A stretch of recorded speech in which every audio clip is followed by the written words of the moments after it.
Welcome, ladies and gentlemen, to the greatest known fucking podcast in the multiverse.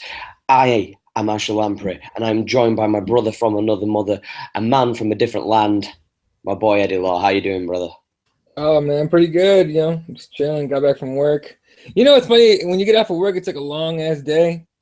It's like you just want to get home and drink a beer, and then you get home and you check your fridge and there's no beer. You know what? Like the sadness you feel at that moment. That's betrayal from your refrigerator. 100% betrayal. I feel awful, so I need to after this I'm gonna go get a beer too, and then go work out. Now you're making me eye up my Jack Daniels that's across the room from me, and I'm just I'm saying I don't see. And if I had that, I'd be drinking that straight. I don't give a fuck. I'm just looking at like just the one though. Do you know what I mean? It wouldn't like I haven't got like work or anything in the morning, but let's do it. Let's get at it. Yeah. No, I totally agree with you, man. Like today's been a long ass day. I started earlier at work today, so it's been one of those long ones. But so many things have been kicking off over this past couple of days. So like I feel like we talked about on the last episode, we'd kind of talk about like the upcoming cards and stuff like that. And a part of me like, fuck that can wait. Let's just talk about all the shit that's been going down because it feels like over this past 2 or 3 days, everything has been kicking off. It doesn't feel like the usual kind of thing of where we usually have like a quiet couple of days and everything like that. It's like just to start off with the whole Cyborg, Megan Anderson thing and that all breaking down. Yeah, all right. Megan Anderson, man. Did we ever find out what the fuck's wrong with her? I know it's personal, but it's personal issues. Like I'm just hoping she's not pregnant, and I mean this in all due respect. But it's like, oh man, you know what's fucked up? That's exactly what my guess was. That was my first guess. Right, it was pregnant. You have to though. You have to guess that it's pregnant. You have to guess that because if you don't, you're an idiot. Because it's like that's the only personal issue that would prevent you from fighting. Like, let's be truthful. Do you know what I mean? Yeah, I mean, you could say pregnancy. What else could you could say? I mean, Donald Cerrone has a blood infection, and fucking, he was like, I have a blood infection. I'll be back in 7 days of IVs and shit. But like personal, like when a guy says it's a personal issue, everyone pokes holes in it, right? When a chick says it, you're just like, ooh, wow, maybe I don't want to touch that. That's like, you know what I mean? It's just kind of weird. So I mean, I'm assuming that's what it is. Whatever it is, I hope it gets cleared up as soon as possible. Not for the sake of fighting, but for the sake of her own personal welfare and everything. But damn, I'm gonna throw a little bit of petrol on this fire. But could you go ahead. imagine if it was because she uses some kind of like something? Well, no. Well, you think she tested positive? No, I'm not saying that she. I'm just saying maybe she didn't think she. I'm saying this. I'm not saying that she uses anything shady. What I will say is this: with USADA being very keen on specifically not allowing you to use certain things, what if she didn't expect the call up for so many weeks, and then this bomb's being dropped on her, and she needs to make sure that she will test positive. Not test positive. She wants to make sure that she doesn't test positive for anything that could potentially be in the system that's not on the USADA list. Like she doesn't want to get caught with something that's on the USADA list because Invicta they won't have the same protocol of testing. I don't know, man. That's shady already. It's not shady shit to me. I mean, no, but I'm just saying though, like certain organizations don't mind you using certain kind of things, right? But USADA, like not every organization is going to be USADA strict. They're just not. It's just not going to happen. Right. So I'm saying potentially because GSP has to be in the USADA pool. So why doesn't Megan Anderson have to be in the USADA pool for so long? That's a good point. That is a good point. Although there is a fucking little whatever thing they can use, that exemption that they can use. Basically, for what they want, they use it for Brock Lesnar, right? Yeah, but I think that they've got rid of that though because that's why GSP isn't fighting. That makes more sense because why would you not rush to get GSP back in? That's true. That's true. Although I don't know, man. You know what? I like the pregnant thing better now. You don't like the thought of her being like a little. No. Oh God, I hope she's not shady, man. Because I was actually giving her a good chance in this fight. Now we got Tanya Evinger in there, who I think has a legit chance too. Oh yeah, she's a badass. Like, let's not get it twisted. You know what I mean? She's one of those girls that goes in and she's a very aggressive style fighter. Oh, very aggressive. And she wants to get you to the ground and ground and pound your face off. So I want to see what Cyborg does on the ground. I hope it gets to the ground somehow. Apparently, Cyborg's a black belt in Jiu-Jitsu though, so it's one of those weird ones. Is she like a Brazilian Jiu-Jitsu kind of like, or is it one of those things where she's Brazilian and she has a black belt in Jiu-Jitsu? Do you know what I mean? Like, there's a yeah. There's some people who we've seen, they're a black belt in BJJ, and you're like, all right, cool. Like, they should have a sick ground game. They get taken to the ground and they just get smashed. Well, not only that, it's just like, look, you're a black belt in jiu-jitsu, that's great. MMA jiu-jitsu is a little different. Actually, it's a lot different. In jiu-jitsu, you and I don't get fucking punched in the face constantly. You know what I mean? It doesn't happen because it's not in the rule set. But in MMA, you can get punched in the face. You go for a heel hook, huh? If you go for a heel hook in MMA, you're getting jacked in the fucking face where you're going for it. Ask Ian Entwistle. You know what I mean? Ask Ian Entwistle how that worked out for him. You know what I'm saying? His face is all fucked up. But you have to be a ball of muscle like Palahara's to pull it off, I think. Pretty much to get to pull it off as quick as he does, yeah. I think there's a certain kind of style of fighter that I think you have to be very quick in your you have to be very explosive. I think that's the key to certain submissions. I don't think you can pull off certain submissions if you're just wiry or if you're just slightly kind of agile. I think you have to have an explosiveness about you or like a very, very acute technique for that kind of maneuver anyway. Yeah. No, the heel hook is a little dude, that heel hook is I can't even pull it off, and I've trained it plenty. And it's hard. I have a hard time pulling it off in a roll. You know what I mean? I mean, lack of flexibility on my part, sure. You're very stocky though. You're very stocky though. So yeah. I think because like you're not. This sounds so stupid, but like for me personally, I think because I've got very long legs, I find it easy to trap and isolate the knee. Yeah. I find it a little bit easier because I can like figure for it. I can like work my leg around easier. That might be just the only reason. Do you know what I mean? It might be because I'm the only kind. The weird thing is with this is like purely watching jiu-jitsu, like purely watching it. My first experiences, and as hipster as it's going to sound, was EBI, and like that was the first thing where I was able to watch it and kind of witness how it worked in that kind of no-gi competition.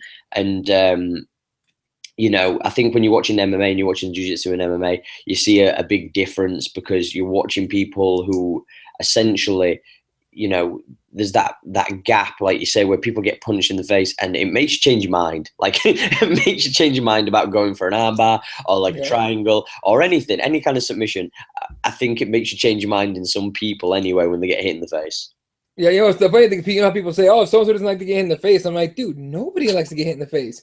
Fuck out of here with that bullshit. You know what I mean? You've never heard anyone say, "Yeah, I love getting hit in the face." Not once has that ever been said about anybody with an ounce of IQ. Okay, if you say, "I love getting hit in the face," you're a fucking moron. It's just what it is. Well, the main point of it all is not to get hit, and it is hit and not be hit. Exactly, hit and don't be hit. It's like Nate Diaz said. I think before the Conor fight, they caught Nate in the airport. Like, hey Nate, what's the game plan for this fight? He's like, the game plan is, you know, hit him with some good shit, don't get hit, and come home with a pocket full of cash. That's what he said. It was seriously one of my favorite Nate Diaz quotes out there. Those two memes that we sent each other today, the book of excuses from both Conor and Nate, were real. I don't even know who did them, but bravo, you. Yeah. No, here's the thing. I made the mistake of clicking on the actual tweet you sent me. Okay, because it was a tweet, an embedded tweet, and I read back. It amazes me that we still have all these people that are like, they defend somebody to the fucking core. So I took the one that I sent you, the one that the Conor McGregor book of excuses, which is hilarious, honestly. The Nate Diaz one was funny as shit too, right? I was gonna say, they were both fucking funny. I got a good laugh out of both of them, right? Exactly. We watch the sport long enough to be like, yeah, okay, whatever, who cares? People win and lose. Exactly. There was a dude on that thread that was getting pissed off that I posted that Nate the Conor one. He posted the Nate one. I posted the Conor one on that thread, and he was like, "Conor doesn't make excuses and all sort of stuff." And I'm like, "What the fuck?" I didn't say shit. Everyone else fucking got that dude. There's people going at him like, "Take Conor's dick out of your mouth," much of the shit. Like, I still can't believe. I can't believe it, but it's just. I wish like that people had an open mind. Open mind. You know what's the worst thing? I still see on a group page on Facebook that I'm a part of. I still see the same goddamn thread, and it gets posted every couple of months. The greatest robbery in MMA history, and it says Michael Bisping robbed Anderson Silva in London, and I'm just like, we're going through this again, guys. We're going through and it's just like, it's the same. You know what's the worst thing? Like, it's the same conversation. Like, me and you will have complete jokes about any of each other's favorite fighters, but the thing is, though, is we don't reevaluate the same fight every week. It's just like, once you've spoke about it, there's nothing else to talk about. It's like, that's the fight. Like, yeah. And here's the thing: at some point, it goes from getting it right. So, for example, it's like people have said the second Diaz McGregor fight should have gone to Diaz, whatever. Right? I don't agree with that. I think Conor McGregor pulled that off, whatever. But there's people that still fight that shit, dude. And they go, you know, and those people that do that, the people that say that you know that you know, oh, Conor was winning that first fight and Nate got lucky, and I'm like, you don't get lucky rocking somebody. You were good, you rocked them, right? Exactly. But that's the whole point. Is people would rather be right than get it right. If you know, if you understand what I'm saying, right? Yeah. Nobody wants to get it right. No one wants to get the facts right. McGregor lost the first fight. He won the second fight. Those are the facts. Everybody just wants to be right. Well, no, see, it would have been different if, and like those fuckers will argue with you to the death, and it's irritating as shit. It's like if you turn around and said, if like, you know what would have happened if you'd have hit him with a spinning heel kick, he'd have knocked him out. Well, no shit, but he didn't. So like, let's get over it. Bro, you have no idea, bro. If Nate would have had a shank in his shorts, all right, fucking when he shot in for that takedown, dude, if you know, just a couple hits here, wipe it off on his shorts, put it back in there. No one saw shit, bro. No one saw shit. It's those flat Earth assholes. That's what that is. Those fuckers that think the Earth is flat. Those are the same motherfuckers. And you show them evidence. There's no curvature. Snipers have to use curvature. People that shoot guns. Pilots have to use the curvature of the Earth to fly. Otherwise, you know, they crash. Okay. Every day, get the fuck out of here. That's why you can't argue with those assholes. You need to just ignore those fuckers and pray they don't procreate. Okay. And just fucking wait till they all just die off. Because goddamn it, man. I do find it highly amusing though, because we go through the same thing all the time. Do you know what I mean? We always get these constant people who kind of, they always want to argue and whatnot. But I do think it's going to be very interesting and seeing Cyborg fight at 145. The only thing that annoys me is we need to make a book of Cyborg excuses, because I saw her a couple months ago. Cyborg turned around and said that she doesn't even think she'd be able to make 145 anymore. So she was like, we need a 155 division. I remember seeing this. This is like 2 or 3 months ago. But the point being, I think it was just after she had the incident with the weight cut. And I'm not saying that fighters should have to, you know, weigh so much and stuff like that. And I'm not trying to tell any fighter to fight at a certain weight if it's unhealthy for them.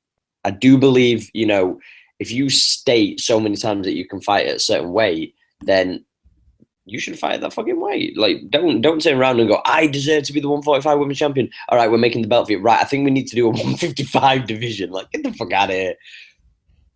It's I don't know. It's this whole, you know, you need to cater to me type of shit, right?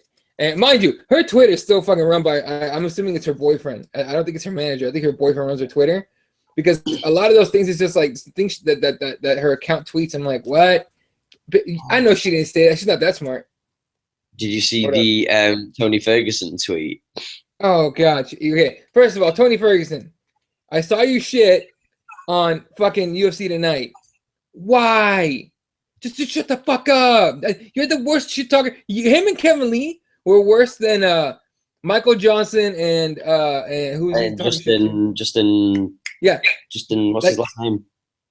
Gaethje. But you know what? Gaethje. You expect that shit from Gaethje. Michael Johnson tried to talk shit and failed miserably. I will eat you whole. What?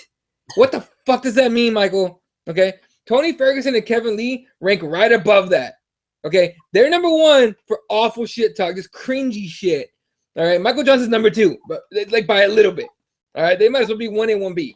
All right, but when he was like, "Oh, it looks like what are those steroids?" No, thank you, or some shit like that he put on there. Yeah. And then for whatever cream she was, I don't know what the fuck she was. I don't really care. But she got him, or her boyfriend got him real fucking good with that awful form on the deadlifts. Because we saw that years ago. That fucking video is years old. How the fuck are you going to pick up the bar and curve your back? Watching that made my back hurt. All right. Back when I first saw it, and even worse now. What was it? Luke Thomas. Yeah. When that video first came out, Luke Thomas tore it to shreds. And I was dying laughing watching that shit. Because Luke Thomas, he lifts heavy. Like he lifts weights. He works out. Does all that shit. He loves deadlifts. And he was like, that's the worst. Like, does this guy have a trainer? What the fuck's going on? And then on top of that, just real quick before we start talking about this motherfucker, which I'm sure this will be the last time we talk about him because he's that irritating sometimes.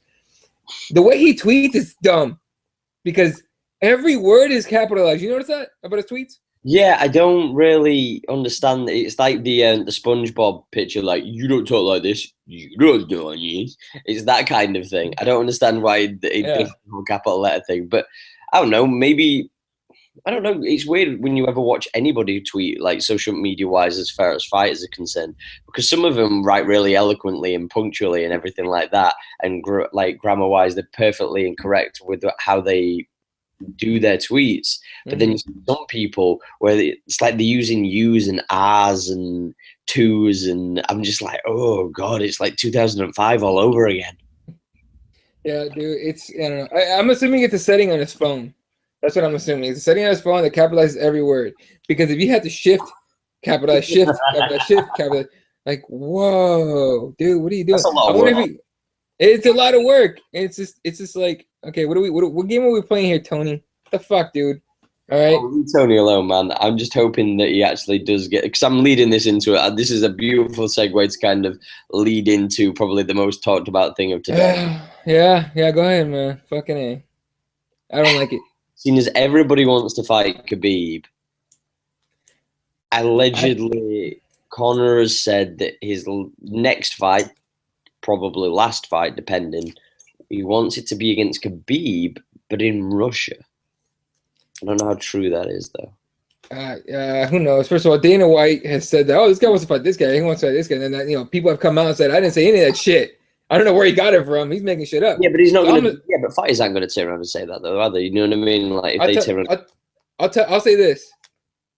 For Conor to say, I want Khabib in Russia, before he says, I want Khabib in Ireland at that massive park or whatever they try to sell out. Yeah, Crow Park.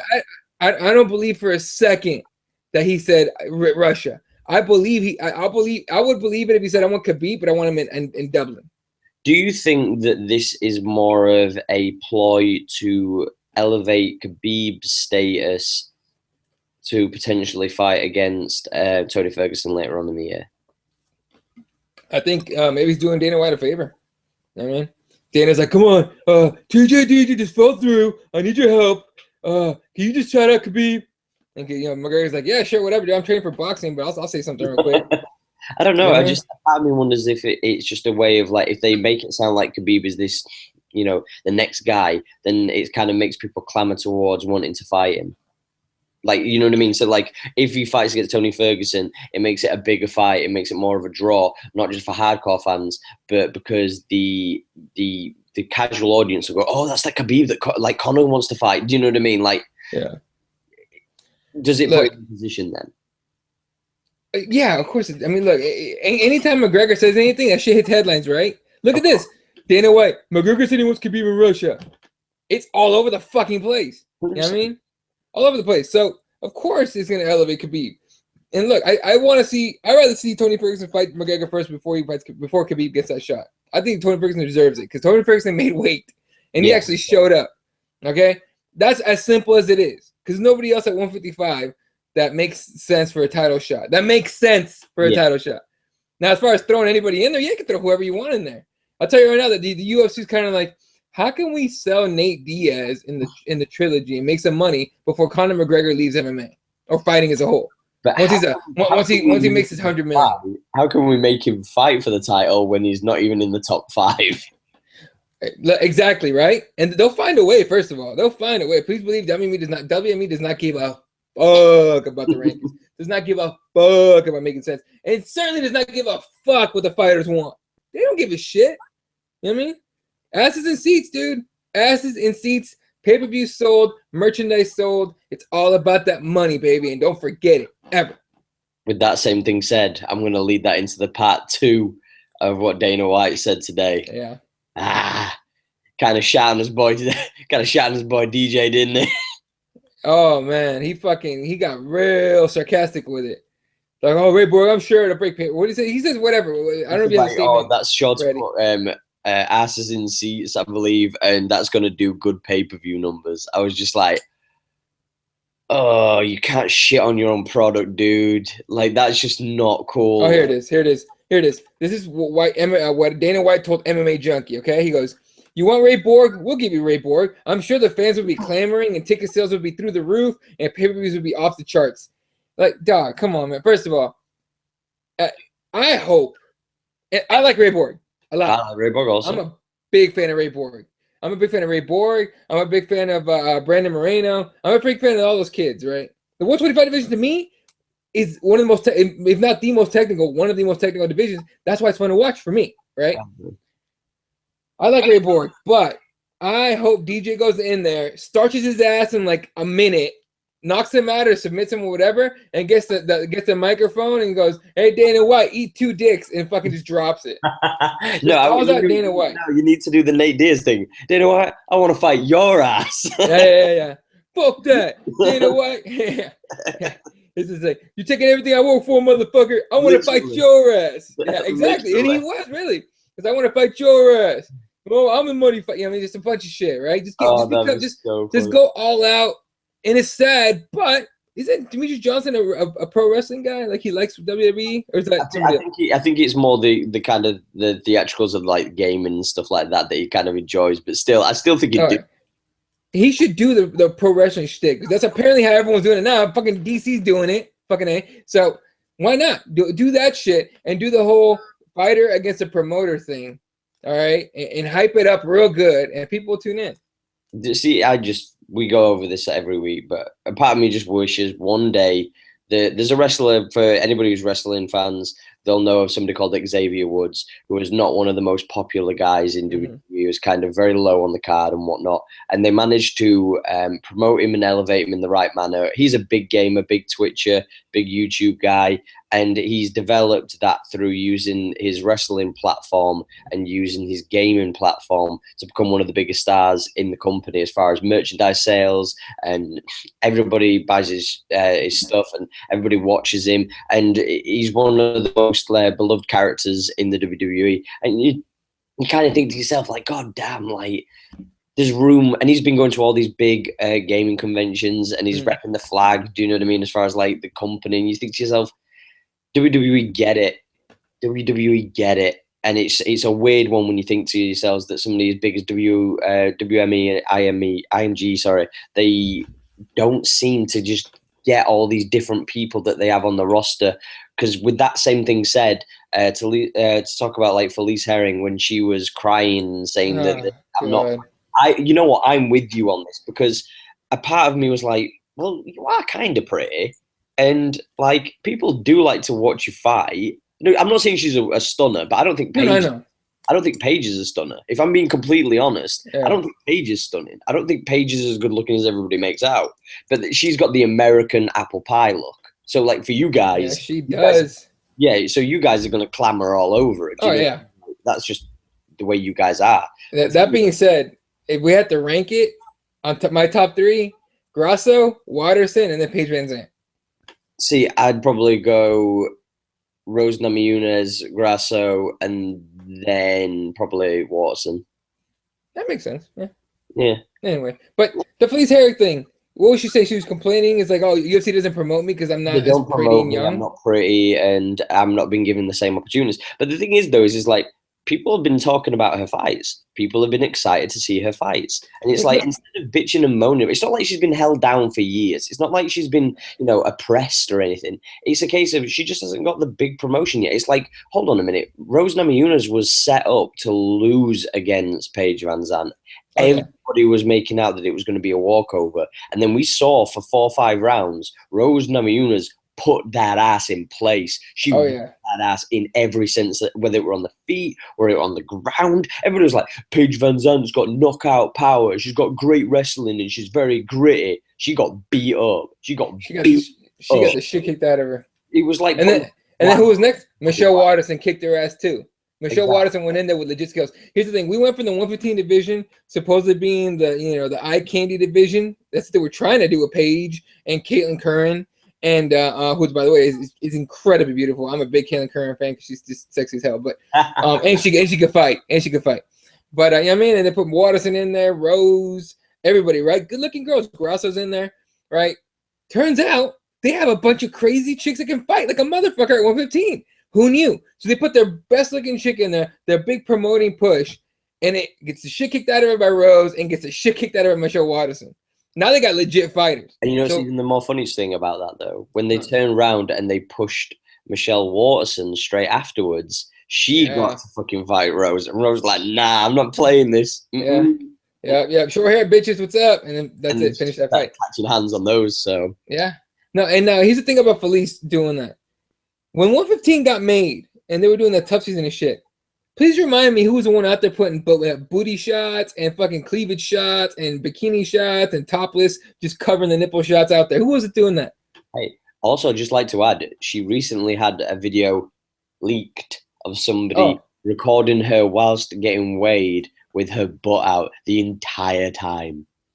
Yeah, exactly. So they don't promote me because I'm not pretty. Blah, blah, blah. Shut the fuck up. You started that shit, chick. Literally, she's the first one that did it. 115, first chick to put all those pictures out there like that, promoting her body and all that. But it's not cool when Paige does it. Fuck that. It's not cool when Michelle Watterson does a body issue. No, not nice. You know what I mean? It's just like, you're a hypocrite. To see media clamoring after Felice, like, this is not fair. She deserves a chance. And I was looking, I was like, dog, are you kidding me, bro? Are you kidding me, bro? Like, I'm seeing like so many different journalists talking shit, and I'm just like, come on, man. Like, at the end of the day, like, you're the same guys who retweet and like girls who have their ass out all the time. Exactly. And you want to know what who those guys are? Those journalists and shit that do that? Those are the guys that are like, you ever seen those girls that have put up pictures of themselves, and there's like one comment that says, "Oh, you're a whore," and a bunch of this shit, and under that, a bunch of fucking white knights under there, because those guys think if they say something nice about that chick, they're gonna get laid. Those are those motherfuckers. 100%. If I'm nice to Felice, oh man, if I'm nice to Felice, maybe she give me a one-on-one interview. She give me an exclusive, and then we can go out, and then we can have sex. Oh my god, that's exactly what those fuckers are. Those are those guys, dude. Those are those dudes, bro. Like 100%, those are those guys. You know why? Because those guys that come out, it's like, it's just not right what they do. Blah, blah, blah. They objectify their bodies. She put it out there. You know what I mean? 100%. No one forced Felice to get half naked and take pictures of her. No one forced Paige Van Zandt to take that fucking video of herself, you know, with a Reebok word, you know, pulling up her shirt and all this other stuff. No one forced them to do that. She did it herself. No one forced Mariah Carey years ago to go onto fucking TRL and MTV and fucking strip in front of the whole fucking world. No one forced them to do that shit. They did it themselves, okay? If you make your own bed, you got to lie in that shit. That's what it is. Now, for Felice complaining about it, look, chick, you're on a fucking 2-fight win streak, right? 2-fight or 3-fight, whatever it is. And they're impressive. They're impressive performances. I mean, let's be fucking honest. This one against Justine Kish I was impressed with how far Jiu-Jitsu has come. You know what I mean? Because remember when we first heard of Felice Herrig, all we heard about was her Muay Thai. All right, she came in with all the headdress and all that stuff, right? And now it's like her ground game is just slick as shit. I'm impressed with her. She keeps fighting and winning fights like this, dude. You're not gonna be able to deny her. You know what I mean? 100%. I think at the end of the day, there's I said to one of my friends, she needs to do the exact same things that Rose Namajunas did to Felice, and she needs to turn around and she needs to just continue to derail any hype train that's continuing. That's just what you have to do now. If you want to make a name for yourself, you call out the biggest and baddest person. You make sure that you beat them, because obviously it's all good and well calling out these names, but if you don't beat somebody, then it's pointless. Like, that's why I have so much respect for Mickey Gall, so much respect, because that guy turned around and went, you know what, I'm going to call out like everybody who's got like the biggest hype around them and anybody that the UFC's like got, and I'm going to just fucking run through them. And that's what he did every time. And, you know, he's a young kid who's got a lot of promise, and, you know, he gets it. He gets it. He understands his position and he knows how to manifest his own future. And I think a lot of the fighters need to take that into their own stride, because let's be completely honest. Let's be completely honest here. If every person who's a fan of MMA, if you want it to be considered a real sport, you cannot be a bitch about things. You cannot complain because you are not getting what you want when you are the controller of your own destiny. When you get that mic, you get a window of opportunity when most people never get that opportunity. Because we were talking about basketball before, but could you imagine literally at the end of the season if LeBron James went, look, I want to go to the fucking Warriors. Oh shit. Now, I'm just saying, if he puts that out there, the Warriors are like, can we make that happen? Like, that's like, they will try to make that happen, because if the only other player in that entire fucking league who really does pose any threat to them on their side. You're talking about one of the greatest teams of all time. Oh yeah, easily. And the thing you saying right now about getting that chance on the microphone. Now she said, I didn't mind what she said in the cage, right? In the post-fight interview, where she said, you know what? Every time I call somebody out, the UFC don't give them to me. They just don't give me that fight. So I'm not gonna call anybody out. Whatever. That's kind of calling everybody out. You know what I mean? That's kind of calling everybody out in a way. It's just like, if you have such a problem with people looking pretty, call out Paige Van Zandt. Yeah. No, I thought that was gonna be the call out. I thought it was gonna be the call out. I thought that was gonna be the be like, oh, I want Paige Van Zandt. Where you at, motherfucker? And nothing. At the end of the day, there's so many people who want to complain about the position within the company, yet they do not want to do something about it. They want to bitch and piss and moan. And at the end of the day, there is no professional league in any sports where if you don't say something, it's going to change. It's just not. There is nothing that's going to change. You legit have to be the person who's going to turn around and make the change. You have to be the person, because nobody else. Why does WME have to wipe your ass? Like, why? Right. They don't. They put out a product. They hope that your fans will tune in. But if you're not promoting it every day, then why are they going to put money into you? Oh, exactly, and that's a big deal, right? When we see, and we have to bring it up, but the dude deserves credit for it. Conor McGregor is one of the best promoters, or like self-promoters ever. You know what I mean? He talks. I mean, who's the first one to do it? Muhammad Ali, right? First one. Call his shot and land it. And who else has done it since then? Nobody really. Just Conor, really. I mean, what's the bigger name? There's nobody who's done it to such a mass degree, because I always refer to Tito as being the first guy as far as UFC and MMA, yeah. Like, do you know what I mean? Like, he was the first guy who said he's going to beat up this guy, and he wore the T-shirts, he had the celebration. He kind of manifested a character, and people talk about Chael Sonnen and people like that. Sonnen. But the thing is, though, is each one of these people, guess what they all did? They all became successful because they all said they were going to do something, and whether you like them or not, the point is they still got from A to B, and between that, they made a shit ton of money. And anybody else, they got rich as fuck. Well, nobody remembers Evan. What's his name? Tanner. Nobody remembers Tanner. Like, nobody remembers him. You know why? Because he got slammed on his head. Like, do you know what I mean? Like, nobody remembers anybody like who doesn't speak up and do something. They only remember the ones who speak up and do something, and that's what we'll always remember. Right, exactly. And for example, Sonnen, when he was talking about, remember, you ever heard that story he said about the Nogueira brothers trying to saddle a bus thinking it was a horse?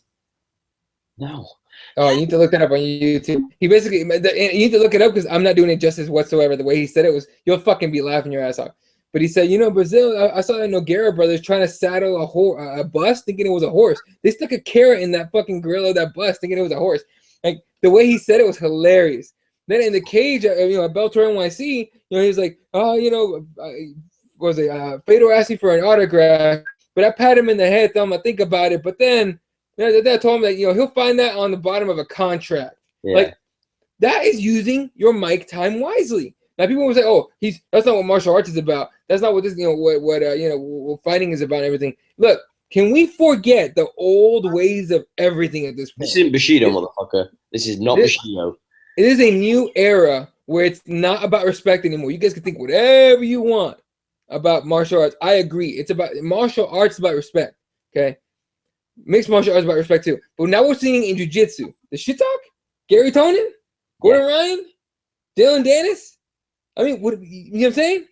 Dylan Dennis talks so much crazy shit, so much dumb stuff that Marcelo Garcia said, kick rocks, dude. It's not what it's about. And bear in mind, this is the key thing to remember about Dylan Dennis. He hasn't won a fucking competitive match in forever, and yet he's still headlining events, still making crazy moves, still getting Bellator. And he's on like a 3 or 4 fight losing streak, like straight up. And he hasn't even fought MMA yet, and they're already talking about this dude all the time. He was at Bellator NYC wearing one of McGregor's old shirts with fucking dyed blonde hair. Oh, like, dude, like at this point, even McGregor has to be embarrassed. Like McGregor has to be looking at it like, oh, dude, someone called Dylan Dennis and say, "Stay the fuck out of my closet." What are we talking about here? Restraining order. Dude, he's like a creepy ex-girlfriend who basically got dumped, and he's just clawing to get back with Conor. You know what I mean? That's what it seems like to me. Like stage 5 that clinger. would be Conor Nate 2, but Conor Nate 3. Yeah. The point being is though is I look at, like you say though, at the end of the day, using the mic time is so vastly important, and we see too many people who don't use it. We see it all the time, and it annoys me because I know you're happy if you've won. I get it. You're excited. You're pumped. But the first thing that your coaches should do when they congratulate you is go, when you get on that mic, don't forget you want to call out, because that's a good coach. That's a great coach. You don't. Who gives a fuck if you won if you don't win afterwards? Exactly. Do you know what I mean? Because let's put it like this: if you call out a big guy and you end up getting that fight, you increase your purse by X amount because you're fighting against a better opponent. If you end up fighting against another guy who's 2 or 3 below you, or a newcomer, or one above you, you're not going to see any change in your pay whatsoever. You want to know what talking gets you? What being like, what saying what you want gets you? It gets you a fight with Ricardo Lamas if you're Jason Knight. It gets you opportunity. You need to speak. When I was watching wrestling as a kid, there was 2 types of wrestlers that I thought of anyway that got superstardom. Massive motherfuckers like Brock Lesnar, and guys like fucking like The Rock, like Stone Cold Steve Austin, like Edge, like Christian. You know what those guys had in? Yeah, sure, they were athletic. Yeah, sure, they knew how to wrestle. They can talk their asses off. Edge and Christian had that stupid fucking little like 5 seconds to take pictures of me. Yeah, that kind of shit. Look, it's little, but it's big at the same time. It's huge. People had t-shirts. People fucking bought it all up. They ate it up. Stop thinking that just because Anderson Silva did it with just his fight style. No, Anderson Silva did it by making motherfuckers look silly and making you laugh while they chased him around. And then he put the hammer down. You know what I mean? We've gone from this, old school, Hoist Gracie going in there to prove that jiu-jitsu is number one. Huh?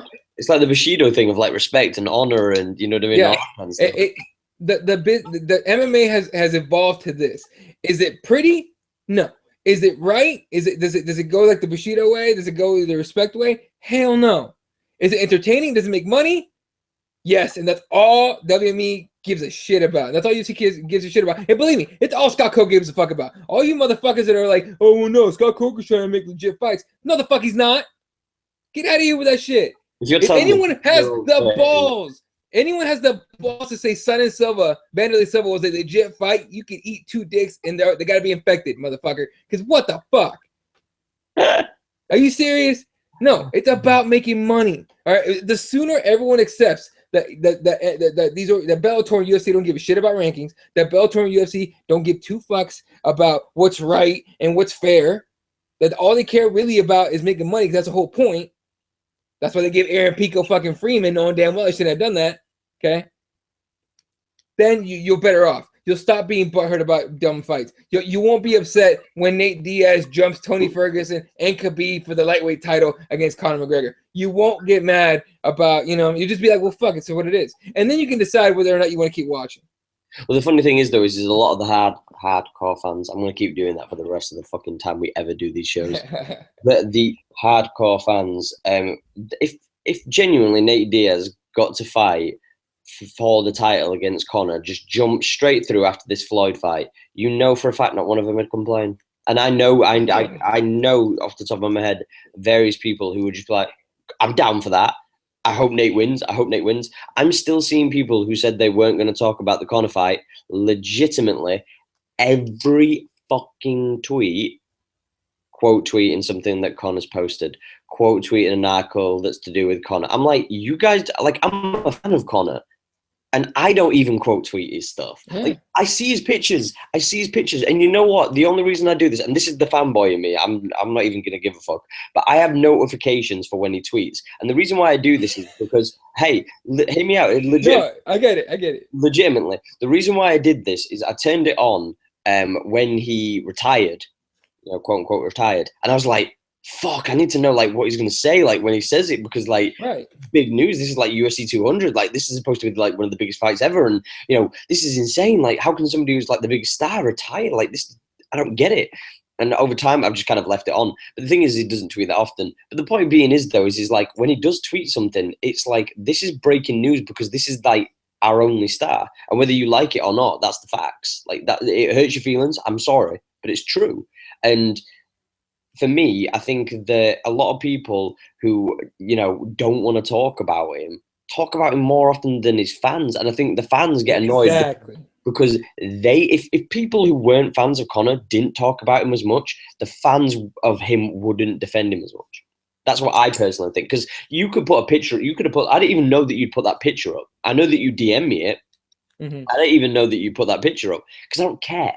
Because it's like, it means nothing to me. It's like, do you think Conor's going to give a shit that a guy from England's turning around and defending his honour? Like, he's not going to give a fuck. Like, he does not give it. You know what he cares about? If I tune in to watch him fight, it's the only thing he cares about. Yeah. And it's not even me. He cares about just another number. That's all. It's all, Yeah. The Conor McGregor's notifications on his phone are only to his bank. That's it. He didn't give a shit about anything else. And look, and it's not like he's been lying to people about it, right? He said, I'm gonna make a bunch of money. I'm gonna get the fuck out of this game because you can't last in this bitch too long. It's about belting, it's about money, and that's what he's doing, right? So the thing about like those fans those people that are like, oh, I'm not gonna talk about this shit because whatever. You're absolutely right. For example, I mean, I'm fucking guilty of it too. With the Warriors Cavs final, I was like, oh god damn it, I don't even want to watch this shit. I didn't watch it, but I fucking tweeted about it for sure. I know damn well that I was doing it. You know what I mean? I didn't give a fuck who won, and I didn't really care. I watched literally the second half of game. It was game 6, the last game. No, game 5, whatever it was. Right? I watched one half of basketball, the entire finals, the very last half, just to see if LeBron could pull it off. Okay, that was it. But I did tweet about it. To be honest, not to mention I did lose a bet, and I had to put my header on fucking Twitter as the Golden State Warriors. Is that why it is? Because I saw that. I was like, why the fuck? Yeah. Got down. Yeah. I was like, yeah. Just in case anyone's wondering, I lost a bet. Okay, fucking my boy. Okay, what's his name? What's his Twitter handle? Something Fang or something like that. Fuck, I forget his. But because I have him on Facebook, I don't want to throw his name out there because I want it out there. But him and I made a bet in the start of the season. I'm a Phoenix Suns fan. He's a Miami Heat fan. Okay, the bet was this: whichever, because I was saying his team wasn't going to make the playoffs. He was saying the Suns were going to make the playoffs. Whoever, because for sure the way we saw it, neither one of those teams was not going to make it. At least one of those teams was going to make it. So it's like, all right, fine. If Miami makes it, I'll put my header. So that was me. I'll put my header as Miami Heat. Okay. And he goes, okay, but if the Suns make it, I'll put mine as Heat for a month. Like, all right, cool. What if neither team makes it? So our decision, he made it up, and I agreed to like an idiot.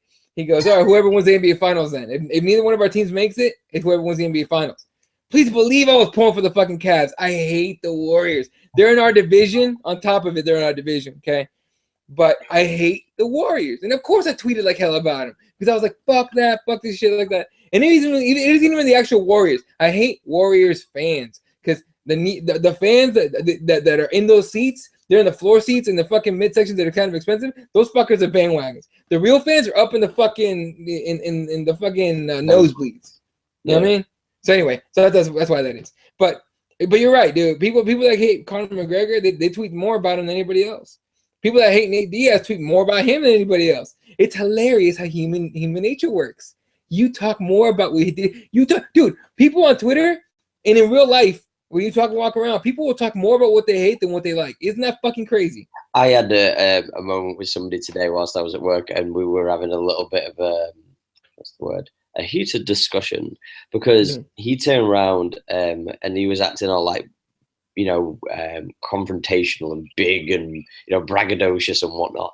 And I just literally just turned around and I was like, dude, you're not about that. Like, why are you turning around and acting like you're going to hit? It's like, he was saying like, oh, if this person does this and then I'm going to slap him. And I was like, you're not going to do shit. You're never going to do nothing. You're never, ever going to do shit. Like, you're not about that. You're not that guy. You know what I'm saying? And like, he turned around and went, well, you're not about it either. And I went, look, the last person who had a confrontation with me, I threw him like across a fucking table. And I went, that person knows it, that person knows it, and that person knows it. And I'm like, am I telling the truth? And like, well, yeah, it's kind of who. And it's like, I'm not a tough guy. No, not at all. I'm fucking 5'10". Like, come on, let's be serious. But the point being is that for some reason, people want to be negative. They want to be aggressive. They want to be like, they want to kind of target things and go at them. And for me, I find that really, really strange because, like, for me, somebody unfollowed me. You know about this, don't you? Because I think you saw the tweet. Which one? The one right. So basically, for people who don't know, I bought some trainers about 2 weeks ago. Right? Oh yes, that was Yeah. hilarious. Right. So basically, I bought these trainers, and they're really fucking nice. Like they're really really nice. And I'm like I don't buy trainers often because I like to buy a nice pair of trainers, and I probably keep them for like a year and a half, maybe even 2 years, depending on if they're really nice and how long they last. So anyway, I bought these trainers, and they weren't cheap. They weren't cheap. So I bought these trainers, and then like 2 weeks later, I go into the same store.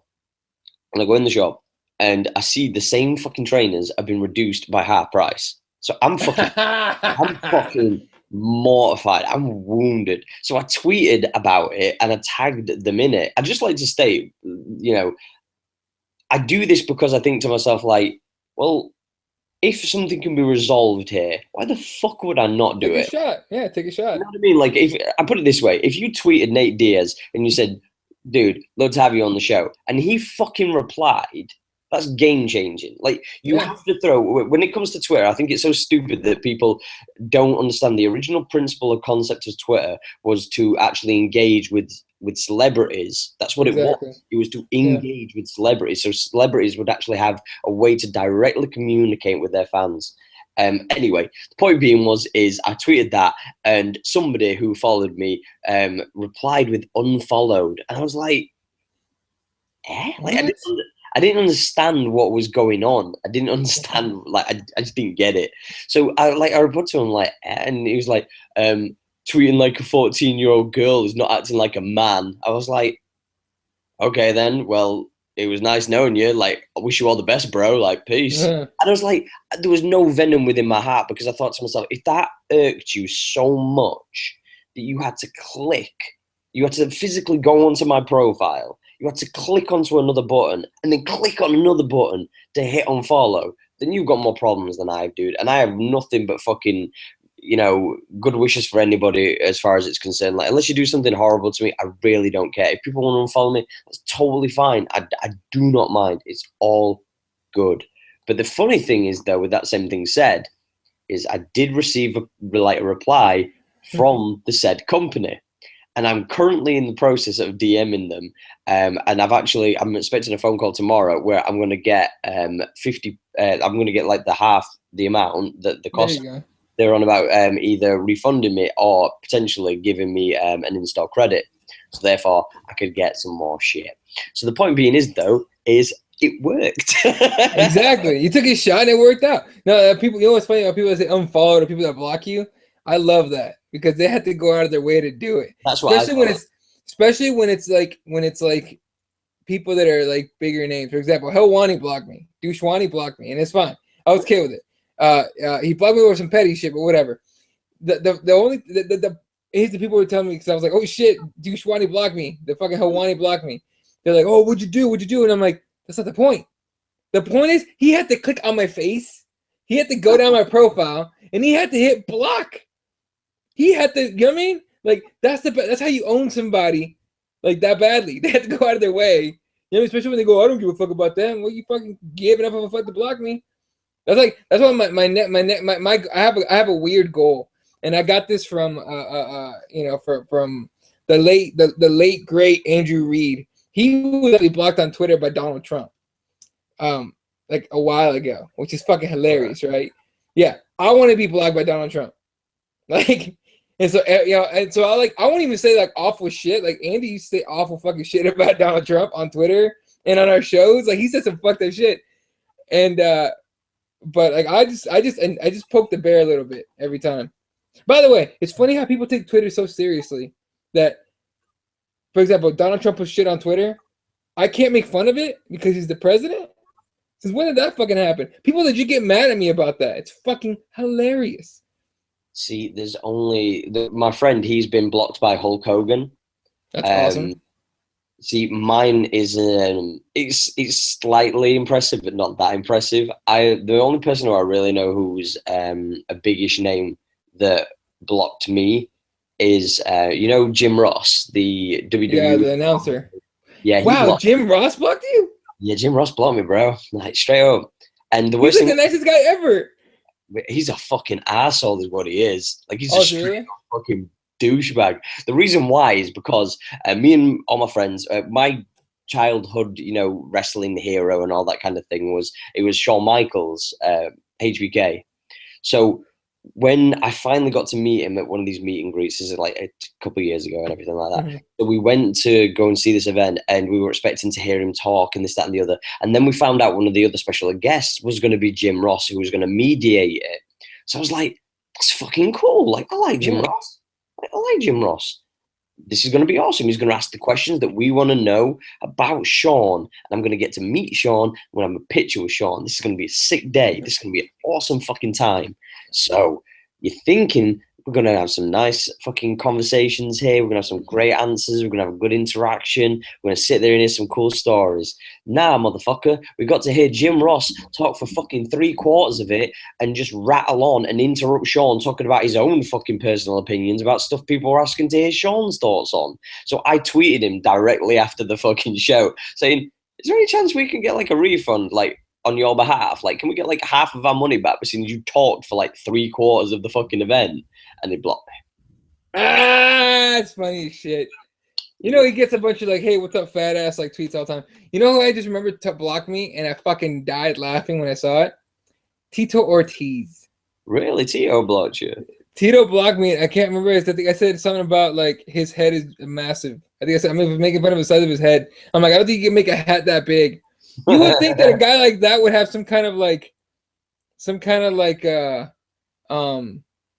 sense of humor. He doesn't have one. I think he's too big-headed. This fucking guy. And the point being is, yeah, I love Tio. Like, I don't give a fuck. I'll rep that fucking flag to the death because he was the guy that got me into MMA. So this makes it all beautiful. But one thing that I will mention when we were talking about WWE though is we have to talk about the Ball family. We have to. Oh Jesus. Have to. Did you see the video? I saw the video and I heard what the kid said. First of all, LeVar Ball running out acting a fool like a fucking psycho and then rolling into the fucking ring like that. I was laughing and I was like, oh, dude, you know what? That's how you sell it. Yeah. You make fun of yourself, basically. That's how it works, right? 100%. He gets in there, takes off his shirt. He's like, whoa, this is shit. Then, was it LaMelo that said this shit? He said something about... What it was is because it was at the Staples Center, they announced Lonzo to come out because obviously they wanted the big pop. They want everybody to be happy they got to see their new star player, quote unquote. I know he's not a star yet, but essentially he's a predisposed star, do you know what I mean? Yeah. But a pre-exposed star, should I say. So anyway, he comes walking down, and as he's walking down, he gets in the ring to talk a little bit, and then obviously the VAR starts, and then Dean Ambrose music starts, and then LaMelo. I'm not going to say the word, because but he turns around and says, "Beat that ass, beat that ass," and it's like. And this is live, like just so people are aware of this. If you're not a fan of wrestling or anything like that, the Raws that are every Monday are always live, whether they're on Sky Sports, whether that's in the UK. Hey, hold on, Bellator, live, LIV fucking E every week. Every fucking fucking assholes. All right, go ahead, sorry. In a different state, in a different city, every week. Every goddamn week. What are we doing? Fuck. So anyway, he turns around, and the main problem is with this is 100% live, 100%. There's no stopping this, and he turns around and he says what he says, and the commentators are even just like they don't say a word. They don't say. Apparently, the rumor is he started saying that, and Dean Ambrose was in the gorilla position, which for people who are not sure of, the gorilla position is dedicated to Gorilla Monsoon, the late great Gorilla Monsoon. And it's just as you're about to go into the curtains to go through. So that's the gorilla position. So when you're getting ready to go out, you stand there, you wait, you get shoved out, there you go. And Dean Ambrose was waiting there, and they actually kicked him out early and kicked his music out as soon as LaMelo Ball said that the first time that he dropped that. Dean Ambrose was not supposed to go out. Apparently, he wasn't supposed to go out at the time he went. He was supposed to go out a little bit later, like a couple of, 30 seconds, a minute later. But they were so worried that they didn't know what the fuck was going on that they were just like, get him out there now. Just turn the music up so we can drown his mic out. Like, just get out there now. Get out. And that's what they did. You know, here's the thing. So I had to watch the video because what I know, here's the thing. I stopped watching WWE a long time ago. And I've said this all the time. When The Rock retired, that's when, to me, it stopped being funny. If they were still funny, I'd probably still be watching, right? But every time I pop in, every once in a while, I pop in, I'll watch Raw or I'll watch something, right? And it's just like, it's not funny at all. This is get the fuck out of here. They've gone what they call PG, right? Back in the day, we were having Edge, banging his chick, or was it Lita, in the middle of the fucking ring. Can we just state one thing? Lita is one of the finest things I have ever laid my two eyes on. Oh man, I'm a fan of Trish Stratus. I can't imagine why. Trish Stratus, when I was like a kid, I was like, oh my gosh, she's so fine. I want to go to Canada and find one just like her. But you have a thing for blonde girls, don't you? I'm a big blonde girls guy. I really am. Most of my ex-girlfriends are blonde, so it works that way. But anyway, living in America, my friend. Anyway, but I take advantage. I take advantage of living in America. So now they fucking once the Stone Colds are gone, the Rocks is gone, fucking everyone that used to talk, like R stuff, like really like heavy duty shit is gone. Now you got fucking what's his name, John Cena talking about respect and do the right thing and never give up and holding up his little like towels and shit. And I'm just like, dude, this is like little kid shit. It become PG, right? That's what they call it, the PG era. Yeah, it's the PG era. For LaMelo Ball to say that on a live broadcast of a PG era Raw, when I heard that happen, I had to watch the video. So I look at it and yeah, you're right. As soon as you hear him say it clear the first time, and you know what I mean? The music kicks in. Like whoever's back there was like, shit, go, hit the button. Like he hit the button himself, whoever that was. And it's just like, oh my God, what the fuck just fucking happened? So, and Joker's talking shit. All right, Joker, you goddamn well know I'm not a fucking wrestling fan. Stop talking shit. All right, motherfucker. Anyway, I know he's just joking around. He's a clown. Yeah, Joker. yeah. Yeah, exactly. But what's funny is people have like, sometimes people like, if someone tweets me shit like that, they're like, oh, fuck you, dude. Who are you? And I'm like, no, that's like a friend. I consider that guy a friend. He's a good dude. He's like a guy. He's like a friend that busts your balls. That's fucking Joker. I like Joker, so it works out. But anyway, but yeah, that kind of shit was fucking hilarious. So I had to watch it. It was funny as shit. I'm gonna say this though, right? This is how I perceive. There's a couple of things that I have like an issue with. If this kind of makes sense,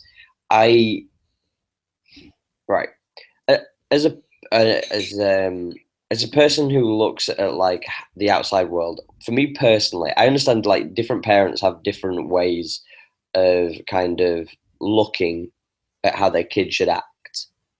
Now, for that kid, LaMelo, to feel comfortable to say that in public in front of his own dad, I'm judging you. Like, and people can come at me with all this, like it's a racial slur. People are allowed to say this and that.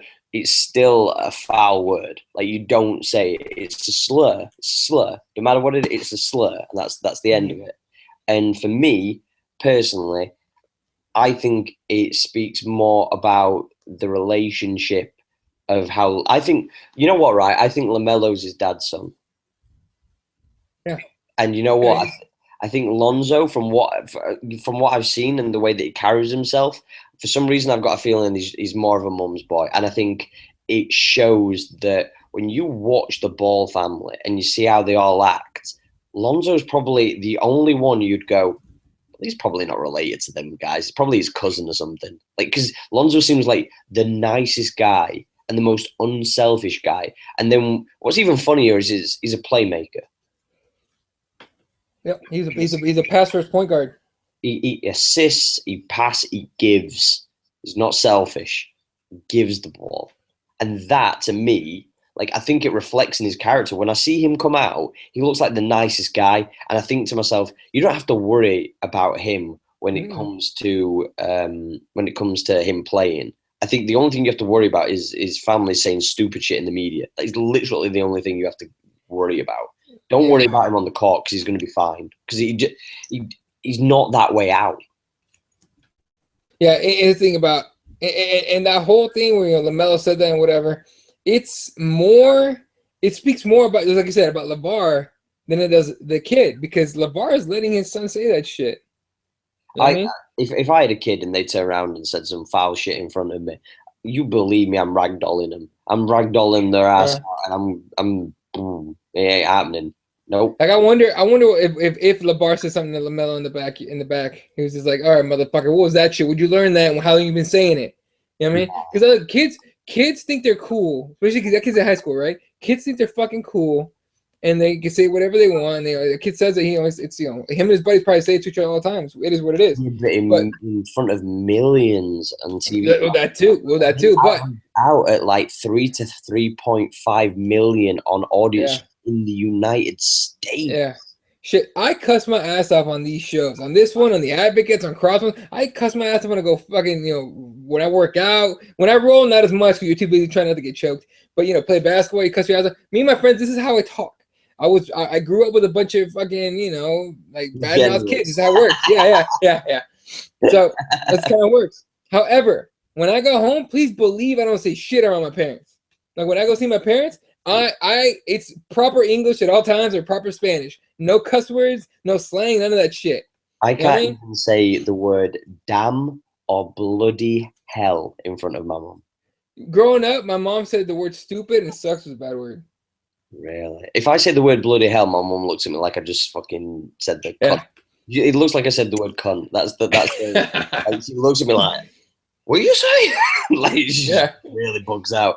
And it's just incredible. But, like, the thing is, though, is like, but then she might swear. Like, I think in my entire life, I've heard my mum say the word fuck, like, 3 times. And she's looked at me as if she just literally, like, just shat herself. Like, she looks at me like, I didn't say, I mean, yeah, I went fudge. I mean, but I don't know.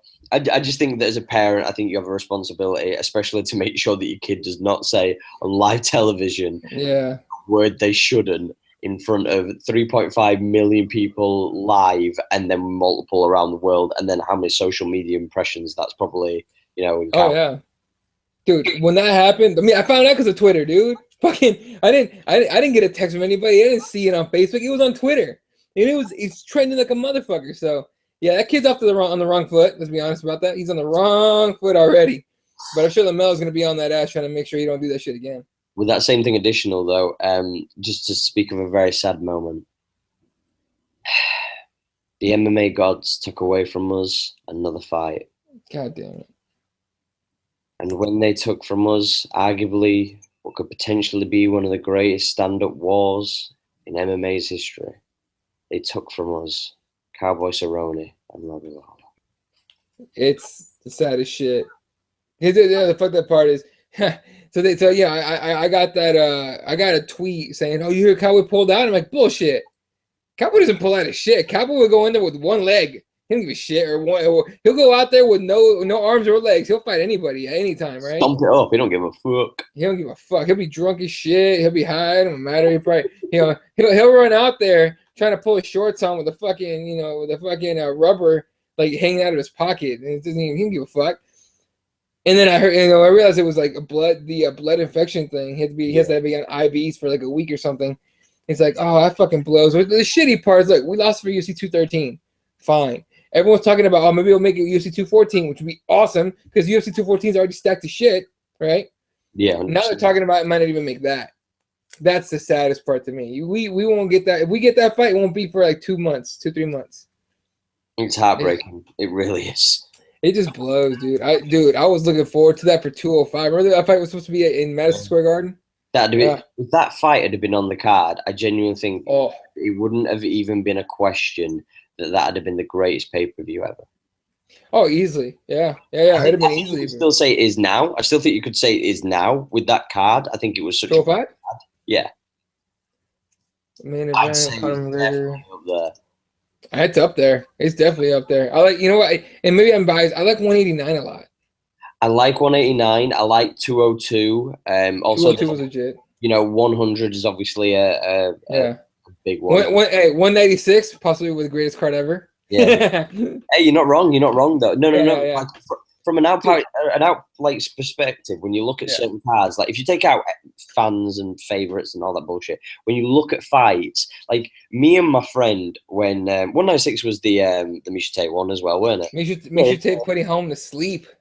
That fight, me and my friend jumped up and down like fucking children because we both knew the story of Miesha Tate. Exactly. You, dude. Other than Michael Bisping winning the title. Yeah, we jumped up for that as well. Yeah. Other than Michael Bisping winning the title, Miesha Tate winning the title, especially in the fashion that she did after years of just being, second fiddle to Ronda for just years, finally gets UFC gold around her waist. That shit was one of those things where you're like, you just appreciate it way more, right? Someone that it isn't. Okay, I know people are gonna get butthurt. It isn't Conor McGregor getting a title shot of a Dennis Seaver, and then. And everything. It's not, they go boom, boom, boom, quick. He's a star now. It's fucking blood, sweat, like legitimate blood, sweat, and tears for over a decade for Michael Bisping. For Miesha Tate, almost over a decade as far as the UFC goes, I think. You know what I mean? Like, and then finally gets there, gets what she deserves. Fuck yeah! That was honestly, I was more pumped after the Tate finishing Holm was than I was when Holm knocked out Ronda Rousey. Yeah, the thing is for me with the Ronda Rousey one. Is when she got knocked out, it reminded me a lot of the feeling in the room, because I can vaguely remember the feeling when I was a kid. It was the same feeling, and I still compare it, and everybody gets butthurt about it. But it really does remind me of the Buster Douglas, Mike Tyson. It really dude. Feeling in the room. I don't know if it was the same way ever you was, but like it was like everything gone quiet. It's like the world stopped. Dude, when Buster Douglas, okay. So for anyone that doesn't know, that fight went quite the fucking long way, okay? It went past I think it was the 9th round, I think it was when it ended. I'm not sure. I don't remember exactly. But in the 8th round, Mike Tyson knocks Buster Douglas down. And the ref gave the slowest count ever. Like, he's like, 1, 2. I mean, he's like the slowest count you've ever heard in your life. And no one complained about it at that moment because, Tyson's going to knock him out in the start of the 9th round, whatever, right? Comes out, Buster Douglas knocks the shit out of Mike Tyson. When Mike Tyson lands on that canvas, dude, it was just like time stopped. You're like, he was searching for his gum shield as well, so you was just like, oh, dude, he was clawing around, he was scratching around looking for his mouthpiece because he was gonna get up and finish and knock Buster Douglas out, and he just couldn't do it, couldn't get up. No, the ref calls the fight. You're just like, what the? Like, literally, I watched that fight with my dad and my uncles because they were all boxing fans. My granddad, yeah. Yeah, and I remember, like, as soon as that fight was over and the broadcast ended and everything, turned off the TV and it was silence. We literally looked at each other like we just watched like a god fall to a mortal. It was like we just watched Goliath get taken down by David. Like, we just saw this shit happen in front of us. You're like, what?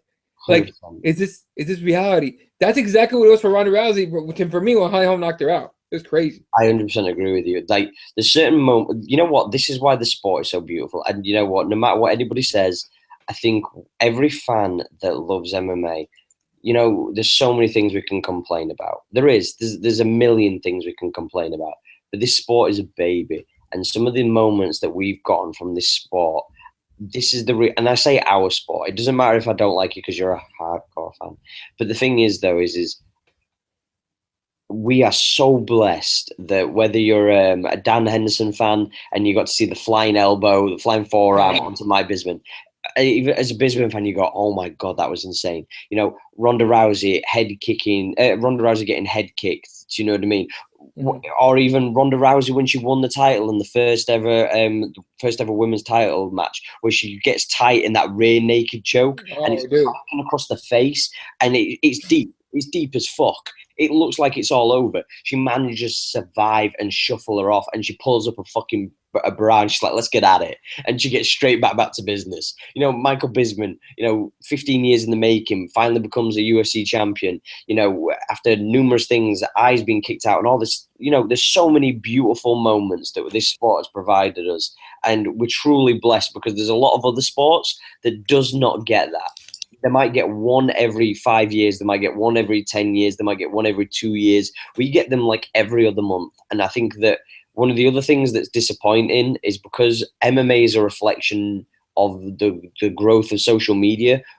everything's what have you done for me now? We see people with videos and 6-minute clips. Hitman, I forgot his first name. He always posts little vines, videos. Somebody getting head kicked in Japan, or somebody getting head kicked in Croatia, or somebody getting head kicked in fucking Kazakhstan. I don't know, but it's always some random little small fight, and it's some stupid, ridiculous head kick or spinning elbow or whatever, and you go, "Whoa, that's insane!" But you don't remember it a week later. That's the sad part, right? Exactly. About these days. Exactly. Like no one remembers. No one really. People still talk about it, but most of the hardcores I remember Anderson Silva front kicking Vitor Belfort in the face. Yeah. You know what I mean? It's funny because I was talking to somebody like not too long ago. Not at my Jiu-Jitsu academy, but at the CrossFit gym I work out at, and he was like, "Oh, dude, so I keep hearing, is it true that GSP might fight Conor McGregor?" I'm like, I don't know, maybe they'll do it. What about Anderson Silva? I'm like, Anderson Silva possibly the greatest of all time. I don't know if they want to make that fight until maybe later on. Dude, Conor will fuck Anderson Silva like prime Anderson Silva, prime Anderson Silva fucks him. Conor McGregor will fuck him up. And I go, did you ever watch Anderson Silva? I don't need to. Go on YouTube, look up Anderson Silva highlights, sit back, shut the fuck up, and learn some shit. There's only one person who, and I'm gonna get heat for this. I don't give a fuck. There's only one person who I genuinely think that could have beaten in his prime Anderson Silva, and that's in his prime John Jones. I really do. I agree. He's the only one who I think who could do it because of the length, the size, the stature, the build, the grappling technique, the jiu-jitsu. And you know what? It's crazy because he doesn't even have a jiu-jitsu background. At the time, he didn't anyway. Yeah. That's dude. Come on, bro. Come on. I think John Jones would have had a good shot. Length, size, just his fighting instinct was incredible. In John Jones' prime. Now, people are like, oh, he's still young. I'm like, yeah, but momentum has a lot to do with your prime. I mean, you have momentum in your prime. That's why it's your prime. That momentum runs out. That's usually a signal your prime's over or it's about to end, right? So who knows what he has now? But dude, oh man, I would have loved to see John Jones against Anderson Silva prime. You know what I mean? That'd have been so great. Just like in the NBA, you would have loved to see prime LeBron James against prime Michael Jordan, or prime LeBron James against prime Magic Johnson. You know what I mean?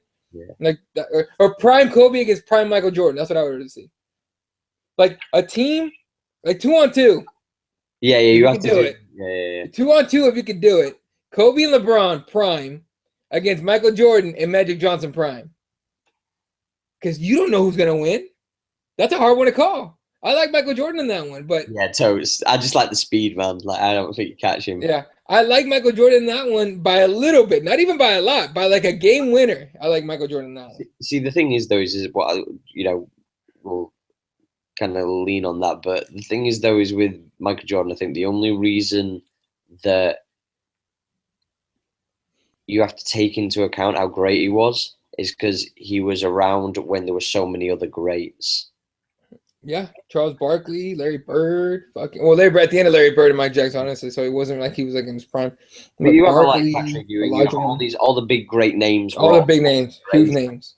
But like now, it's like you people always go about like top 10, top 15 players in the league. Like when you watch the NBA in like the early 90s, you're talking like every player was the top player in that league. Like you'd have like one guy on every team who was kind of like the token fifth guy. Like that was it. Yeah, no, exactly. But that's a crazy thing, 2-on-2. That'd be amazing. But Prime Minister against John Jones would be legit. The one thing we need to rejoice about is our boy Demian Maia. He got it. Baby, he did it. Dude. I'm not as excited about the fight right now because it just no, hear me out.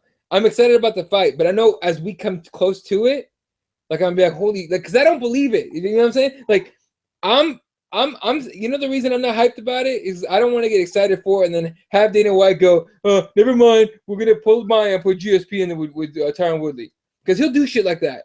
Like, who else has less luck than Demian Maia as far as that shit goes? You know what I mean?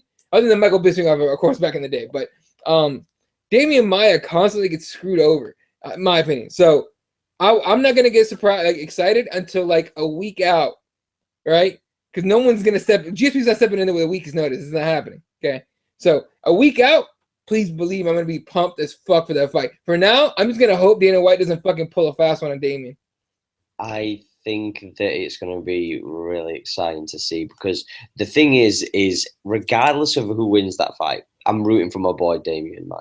Me too. No, 100%. I'm going Maia on that one all day. 100%. The only thing that's the thing that hypes me up even more about this fight is whoever wins it apparently will face George St. Pierre, and that's allegedly being slated for Madison Square Garden. Big fight. But, oh yeah, hey, real quick, big fight, awesome fight, oh, fucking amazing, legendary GSP against possible champion Demian Maia / Tyron Woodley in New York, where NYSAC keeps fucking shit up. We still want to do that again. Yeah, but at least you know, right? Okay, I'll put it this way: say it's GSP versus Tyron Woodley. Okay. I think Tyron Woodley hits him so hard that he thinks he's in Canada. That'd be great. Dude, real quick. Now, and now this might be looking into it way too deep, okay? Do you think we're gonna see some kind of like racial divide in this shit? How so? Think about it. Okay, Tyron Woodley, big muscly guy. GSP, big muscly guy. People that don't know MMA will fucking take it to that point. I guarantee it. What? So you think what do you think they will? What? How do you think they'll lean? How do you think that the casual fan will lean? Look, okay. Here's the reason I'm saying this. Okay, I was watching. Hear me. If you're gonna throw it out there, bro. No, that's fine. That's fine. Let me give the example. Let me tell you why that came up to my mind. Okay, so again, like yesterday, they make the announcement. You know, Demian Maia, Tyron Woodley, winner gets GSP, right? GSP, white dude from Canada, but he's white. Whatever. Okay. Tyron Woodley's already thrown all this like race card shit out there for a while now, so people are kind of down on him for that reason. Okay. All right. I was watching a documentary on YouTube about, and it's funny we go back to basketball, Magic Johnson and Larry Bird. Right, okay. When they were in their primes, the NBA fan base was divided between white and black. The white fans were like supporting Larry Bird. So you heard some incredible quotes like well I'm rooting for Larry Bird because he's white, and most players in the NBA are black. It's about time we get a superstar white guy, yeah, you know. And the black people were like about Magic Johnson. Okay. So, in that context, thinking about a possible GSP Woodley fight, right? With Woodley's like history of pulling the race card in sorts, okay. Whether or not it was justified is not the point of this conversation. What I'm asking right here is, do you think there will be some kind of racial divide where they're gonna start calling GSP the Great White Hope? You know what I mean? I'm gonna throw this out there. This is how I'm personally gonna throw it out there, right?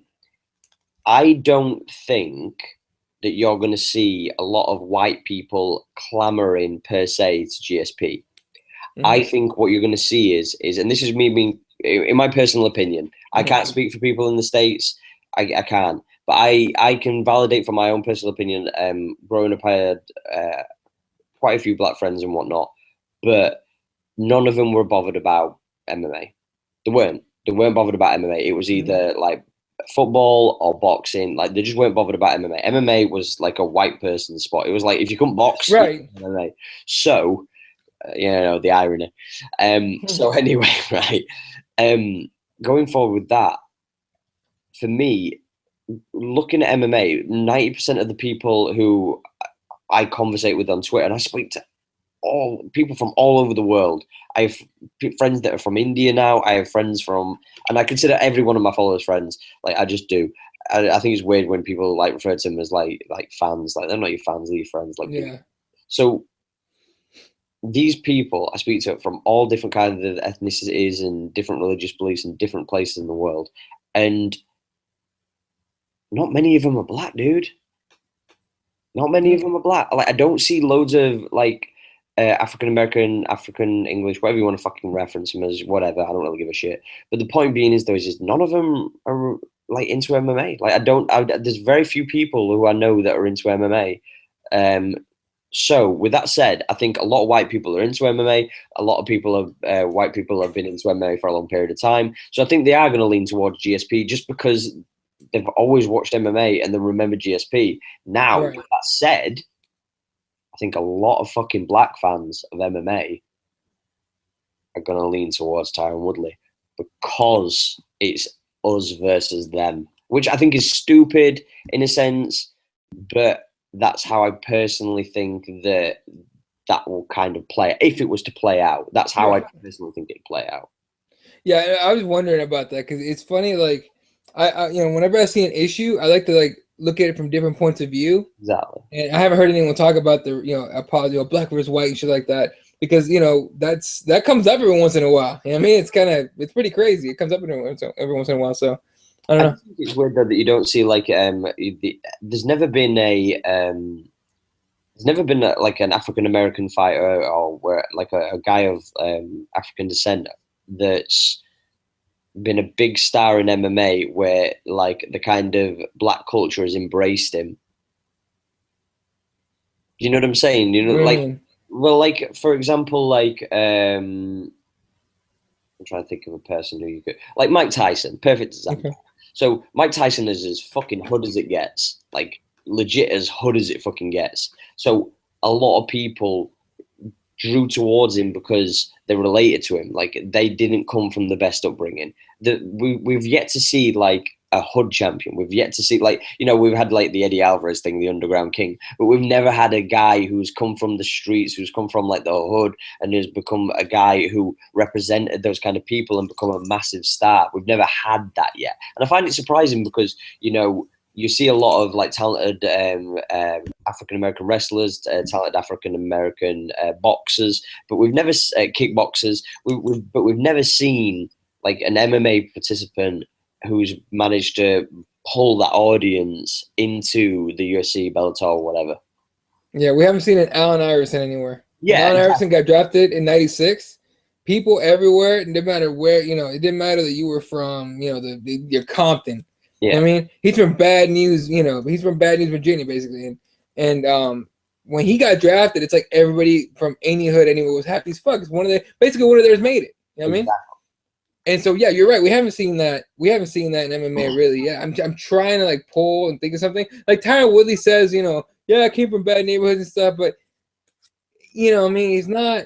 I don't know how to explain. Sound like it when he talks, though, and I'm not saying like he sounds the same way, but he just doesn't seem to carry himself that way. He doesn't. He seems. Yeah, and he doesn't have to, right? And he doesn't have to either. He be whoever you are, exactly. Right? But we haven't seen like there's got to be a reason he hasn't pulled that audience either. Exactly. You know what I mean? Because so the expression is real recognizes real, and you don't look. Yeah. Yeah. Real recognize real, and you looking kind of unfamiliar, like that shit. So it's like, yeah. So I mean, I don't know. It's weird. And plus, again, boxing, it's big. Boxing, it pulls the Latino audience, the Black audience, way like 3, 4, 5 times more than MMA does. Mind you, this Conor thing might fucking flip the whole thing on its head too. Then I'd be like, oh fuck, this kid hits like that. We might have to watch him in the UFC, and then it might help bring up a little bit, but we'll see.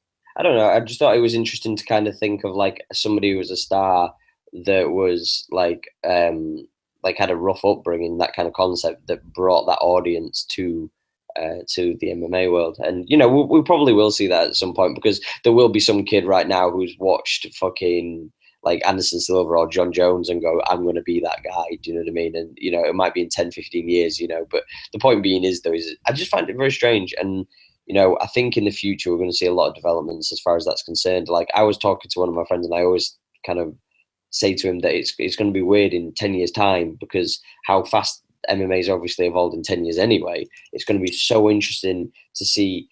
We're going to see mixed martial artists, and that's the beautiful thing. Though us as fans who have watched it, whether you're a hardcore fan who's watched it since fucking '92 or whatever it was, do you know what I mean?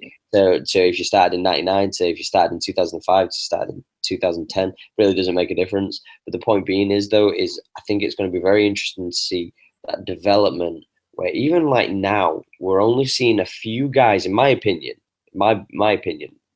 people who are in the major leagues of MMA, there's very few who I'd say are complete mixed martial artists that literally a combination to them is it might be an attempt takedown to a strike to a submission attempt, or like a strike to a takedown straight into the submission attempt. Right. Like they literally mix the different aspects of X amount of martial arts in one combination.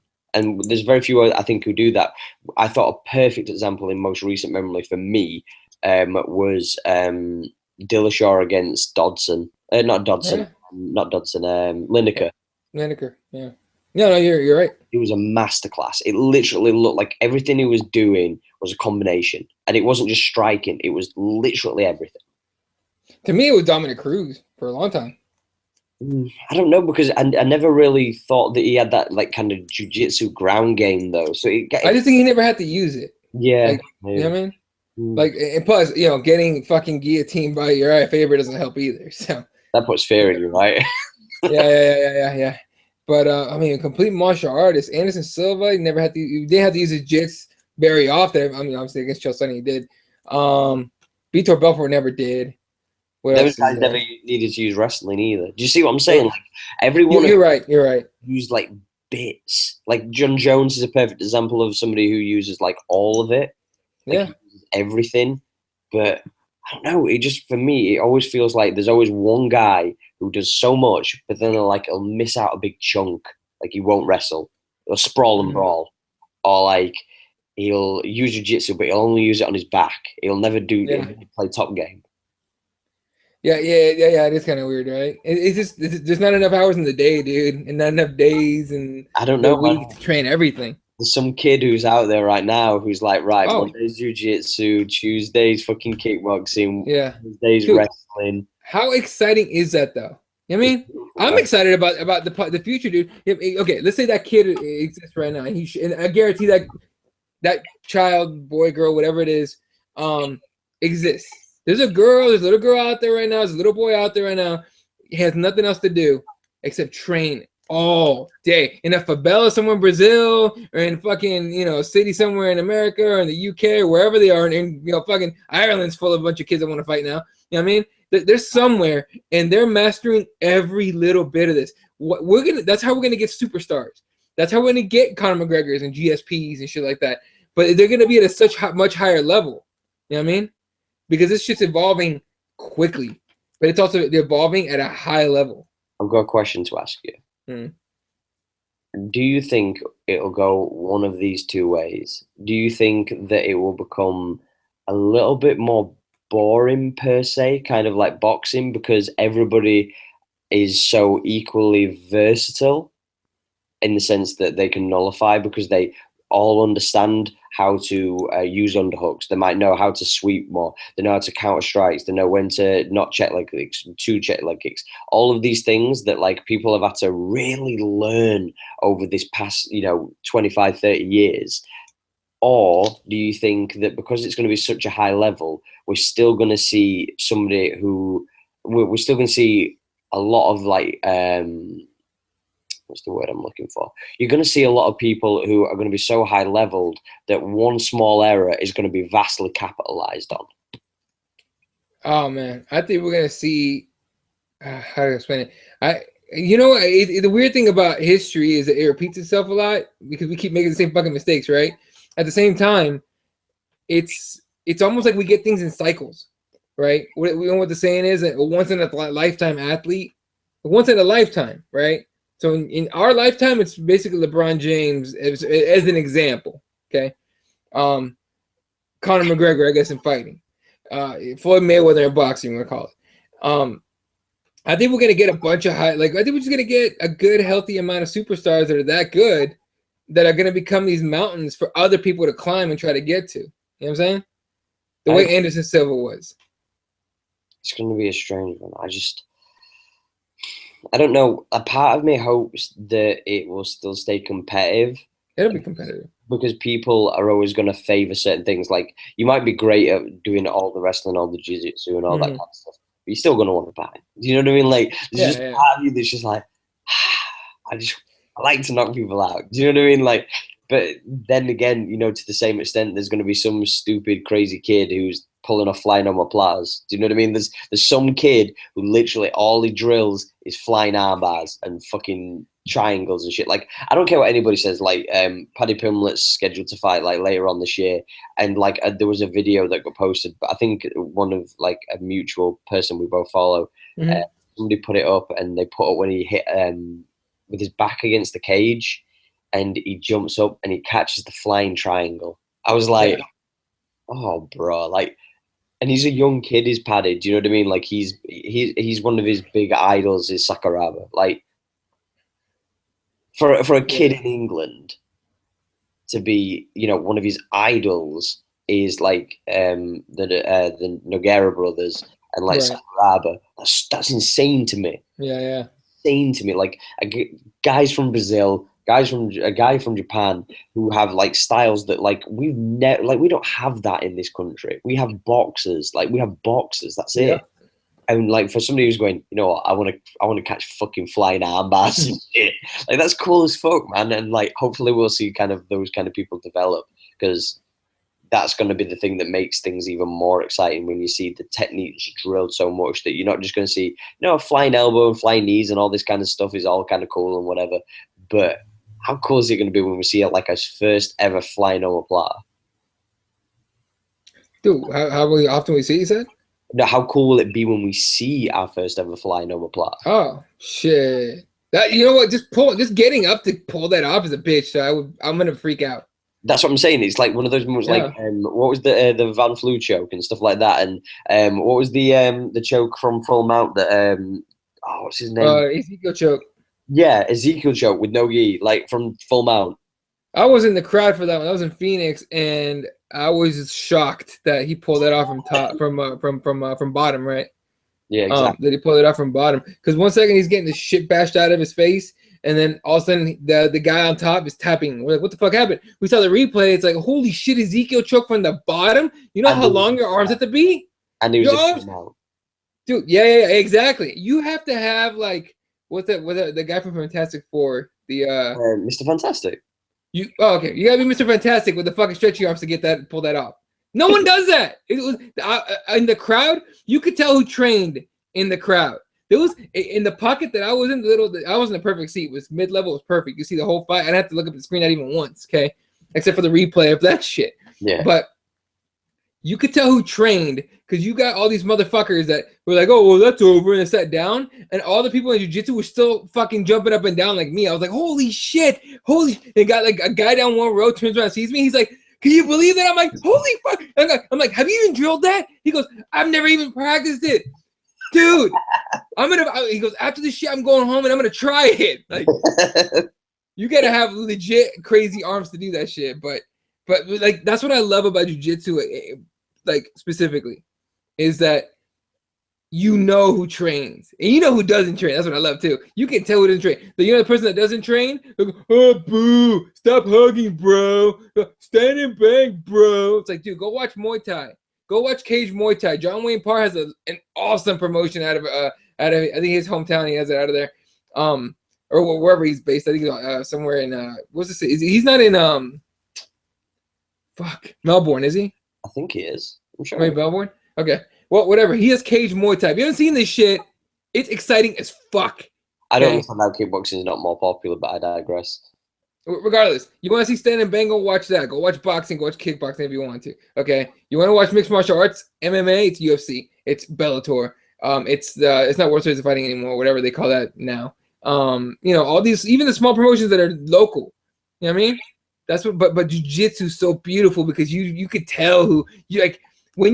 Nobody appreciates a triangle in MMA anymore. No one appreciates an arm bar in MMA anymore. No one appreciates a heel hook. Oh my god, you know how hard it is to get a heel hook, like, and not get your face bashed in, to get someone actually tapped to it. You know what I mean? It's difficult to do even with the gloves on, to be fair. Oh, it's hard to get. I mean, like people don't think fucking Kevin Lee had that rear naked choke this weekend. He had to bite his own glove to make it tight. You notice that? Yeah, he bit into his glove. Yeah. He bit into his glove and pulled. I was like, holy shit, that's amazing. I never thought about doing that. You know what I mean? Obviously, I don't wear gloves when I roll, but still. The weird thing for me is with that especially was because when I first started training is I got taught how to do different grips. It was one of the first things that I got. Yeah. Like this, like that, and what's the finger lock as well. The finger lock. There's also the one where like you kind of like if you have it, you can kind of go like this and like pull up on it, or even like push up on like that. Yeah. So that's one of my favorites. I rarely get it because I usually get it like my arm's like thick enough to where if I get that around your neck and I'm already squeezing, like you usually tap. But Right. I've had it once or twice where I've had to do this shit. And I pushed up on it. They're like, oh fuck! All right. It's like crazy. But that was one of the first things that I got taught, and I was literally stood there, and there was like they'd literally shout. I'm garbage at it now because I don't even fucking like recall names and stuff. Like the only one I remember is the Gable one, and that's it. But like because I know there's a wrestler called Chad Gable, and they have the name, and they're a wrestler, so it sticks in my head. But the point being is that I just think it's weird that you learn these little things, and I think what's the beautiful thing about jiu-jitsu is the fact that there's big repercussions for small errors, and there's small techniques that also are super effective. It's not even a case of like like if you throw like certain feints to test people's movement to kind of move away, like even if you pour a little jab out, if you keep on seeing them lean into like downwards a little bit to your right, you're going to throw that and barely even throw it, and you're just going to throw your right uppercut because you know that they're going to lean that way. So you've got a feel for it. You're doing something quite big to manipulate, whereas like you can literally just play hands and catch somebody by one little movement that you can just turn your wrist, and as soon as they go to grab it, you slip under with another arm, and by that point your hand's already to the side. Like when Kevin Lee did that thing where he literally had his head at the side of Chiesa's head, and then he slipped around and he just moved his head away from it because he had his head next to his hand, literally moved his head with his fist to move it so that it was underneath. Beautiful. Yeah. Oh, it's great. And as far as MMA Jiu-Jitsu goes, it's just like when someone's trying to get a rear naked choke and they punch someone's head into fucking place. I love seeing that shit all the time. It's fucking great. The thing is, I'm surprised more people don't, instead of punching in the face, I'm surprised people don't slap. And the reason why I say that is because a slap irritates you. Like it makes you move, because a punch, I think like you can thud it. It's not much distance. You're getting a little bit of a thud. Like it hurts, don't get me wrong. But like when you get slapped, like that shit stings. It's not only this thing, you expect to get punched. You don't expect to get slapped. That's the reason the Stockton slap works so damn well. Because it's like you don't go in there. Oh, I'm gonna throw hands here. What the fuck? Did he just slap me? He just fucking slapped me. What the fuck is going on? And then like especially for guys, it's like motherfucker, just open hand slap me. That's not only it's insult and injury. You know what I mean? You fucking get mad, you get your emotions in, and you're playing right into the plan, dude. I love that shit. And the thing is, though, is I think if you slapped when you're in like a rear naked, like kind of position, when you've got like back mount, and you're in that opposite position as well, an open hand slap would put you in a better position to catch like a Gable grip, or to put the hand on the back of the head to kind of cross arms. Like I think it'd just be, I don't know. There's a part of me just think that it'd be a little bit better, and you'd be able to grab an opponent's hands if you try to hand fight the other arm that you've already got. Do you know what I mean? Mm-hmm. I don't know. I'm just thinking out loud now. Yeah. Well, we're like an hour and 40 minutes in. But real quick question for you: have you ever taken someone's back, got your hooks in, and have you ever been able to catch that one arm under your leg? No, because I don't do hooks. I do body triangles. Never do. Oh, hooks. okay. I can't do body triangles yet. I've been like working my flexibility, trying to be like one of the few heavyweights that can do it. But yeah, it's hard, dude. My legs are constantly sore because I'm just trying to stretch the right way and get that mobility down. But it's gonna take years. I already know it. But like when I'm rolling with somebody, if I'm able to catch that arm under and then put my leg and get the hook with the arm under, and they only got one arm to fight me with. Yeah. Oh, you're trying to do the BJ thing. Yeah. You feel like, first of all, I feel like a baller, but I just feel like I'm being a total like mean asshole to this guy, because it's like, yeah, you got one arm left. What are you gonna do? What do you want to do? I'm gonna go this way. I'm gonna go this way. What do you want to do? Like, it's my favorite shit, really. See, if you did combat jiu-jitsu, you'd be even more happy because you just start slapping. It's on the side right there. It'd be great. I'd grab the other arm and just killed it. It's awesome. I don't know, man. Like for me, I don't know. I think legit, like whenever I've watched MMA, the main two things that I've always thought were effective, and I think were underutilized, were leg kicks and body triangles. I think they're so underutilized because they just are, man. And I think we're seeing more people use them, but that body triangle is so useful, especially when the guy wants to roll. Because even if he rolls onto his front, you can switch to the hooks and then you can stretch him out. Like you can switch real quick. I don't think it's that difficult difficult to switch. Well, But yeah, it's my last resort. Yeah, because when you defend the body triangle, you're trying to go towards that foot so you can push it and break it, right? But then you just got hooks. It's still there, you know. But it gives you a better chance of surviving. I think. I don't know. But I forgot who I saw this weekend. I forgot who I saw this weekend not defending that correctly at all. And you're just going, oh god damn it, oh god damn it. I think it might have been Justine Kish. I think. I want to say she didn't defend it. Yeah. There was the fight that I thought he tapped where he rolled through. Or am I thinking? Where? No, I'm talking about Justine Kish against Felice Herrig. Isn't that the one? Or it was someone other fight that was defending it wrong? No, I was thinking of the dude I thought got tapped with the Kimura. I'm thinking of. Oh no. By the way, Justine Kish, golden. That was the perfect way to handle shitting yourself in the cage. Okay, she fucking tweeted out about whatever happened. Hashtag shit happens. I'm like, oh, that's how you do it, ladies and gentlemen. You don't get mad. You own your shit. You make fun of yourself a little bit, and people just let it go. That's how it works. Yeah, I agree. Yeah. I think I just think it's funny that guys had to keep on fighting in that same fucking. Apparently, they tried to spray the actual canvas. That's what they do for blood. For usually it's on Fox, not so much like Fox Sports 1 anymore, but on Fox, like Big Fox, if there's blood on the canvas, they spray it. Like Joe Rogan's bitch that complained about it before. Because he goes, dude, it's fucking the spray's down there. We're all breathing this shit in. We don't know what the fuck that shit is. You know what I mean? 100%. But it doesn't matter smoking weed. Yeah. Like, get the fuck out of here. Yeah, so on that note, we'll wrap this thing up. It's been a beautiful, beautiful evening. I'm going to go and go on 2K. I'm not going to lie. The reason why is I've just designed a new my player on their career. So I'm testing out a slasher because I've been trying to find out the right little formula to kind of make the perfect slasher. So I made a 6'5" point guard slasher, and he's about 215 pounds. So he's got a bit of power and good speed. So we're also as well. What I'm going to do is me and Eddie are going to work out some teams for this challenge, which is next week. You can find the GoFundMe page on my Twitter at @Lamprey. If you go on that, you can donate on that. It's for a good cause with Calm help people, men with depression, with suicidal thoughts. They do an open platform, whether it be web chats or a phone number where you can ring late at night. So if you're ever needing someone to talk to, it's a beautiful charity. And they also help with families that have been affected by suicide. So it's a cool thing that we're trying to do. We're trying to raise some money for these guys. I'm going to be trying to sort out some guests for the 24-hour Twitch that I'll be doing on twitch.tv/The Heel Hook. So make sure that you subscribe to that, guys.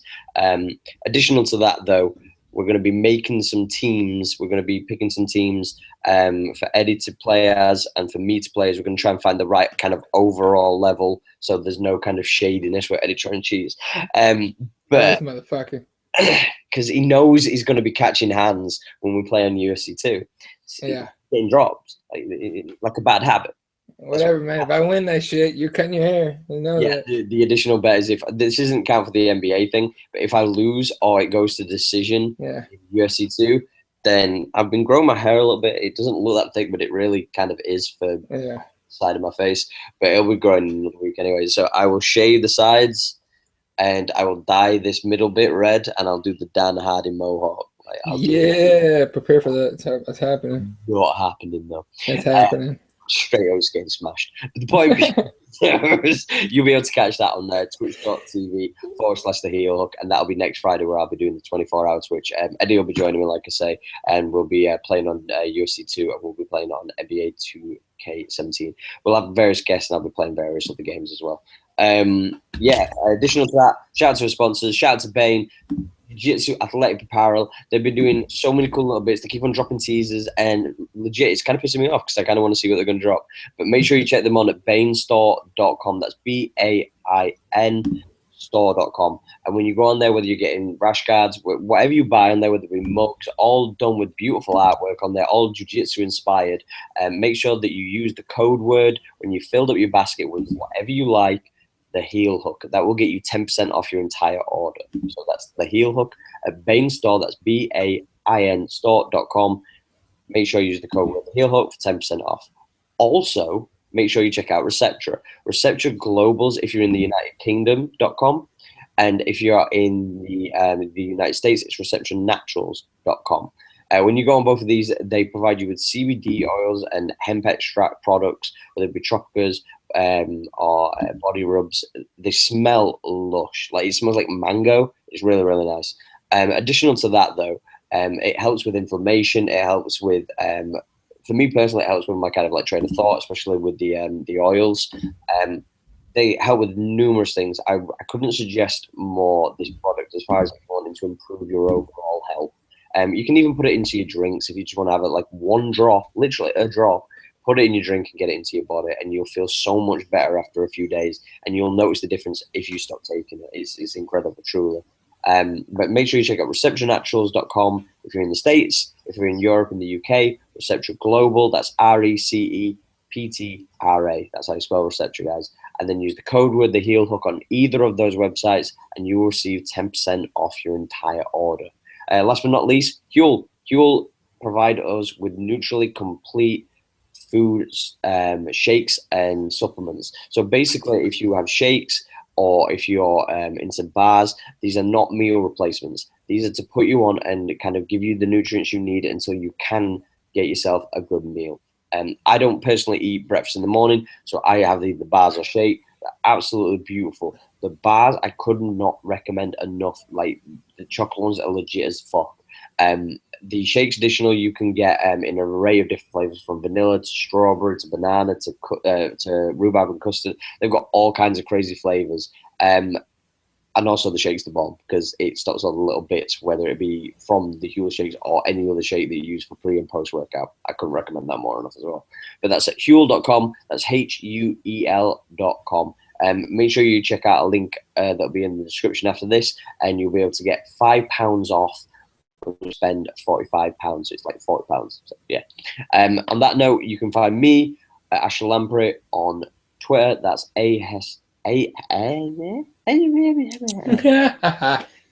This is because I need a drink and my tongue's drier than the fucking desert. But ASHLEYLAMPREY. And you can find me on Twitter. You can find the Heel Hook at the Heel Hook Show on Twitter. And it's just the Heel Hook on Instagram. You can find us on iTunes. You can find us on SoundCloud. The Heel Hook. Logo and all that beautifulness. And additional to that, make sure that you like and subscribe to the channel. We appreciate the love. If you can share this, it's all beautiful. We appreciate all your support every time. And also make sure that you subscribe to twitch.tv/the Heel Hook. Eddie, where can I find you? Oh. Find me on Twitter at Ela31. Of course, crossmanmma.com. We'll have all our podcasts on there. Shout out to reptheadvocates.com. Represents, got the slickest gear. And Mackenzie Dern, I see you cutting weight on Instagram. Sweetheart, give me a call. I will help you for free. I will go out there work out with you all day. I don't even care. And he'll also pull his pussy again. So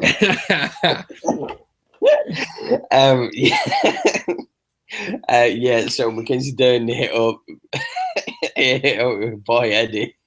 I'm gonna laugh. I will fucking laugh my ass off if I even get like a like on that shit. That'd be funny. Mackenzie Dern coming through for the law. Yeah, you get it. But yeah, so Mackenzie's gonna hit up Eddie. I'm gonna go and take my boy Bray for a walk, even though it is 12:30 at night. So from me and Eddie, we love you guys. Peace up. A-Town down. Catch you in a little bit, guys.